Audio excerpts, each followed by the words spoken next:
Is your Chrysler 300 key fob not working?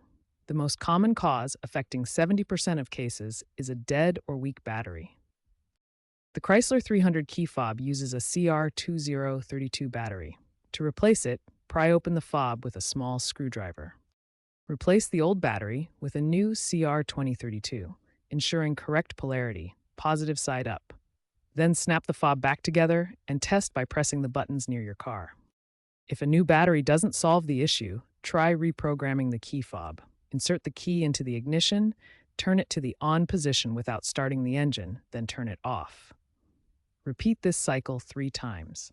After the third cycle, press any button on the key fob. This resets the fob's ID in the car's computer. If problems persist, it could be the antenna or receiver. If battery replacement and the relearn process don't work, the problem may lie with your car's antenna or receiver module.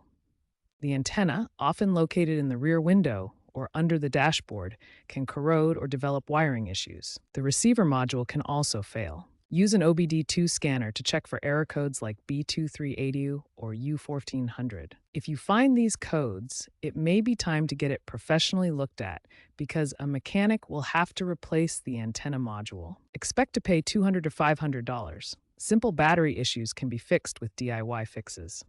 Antenna receiver issues require a professional.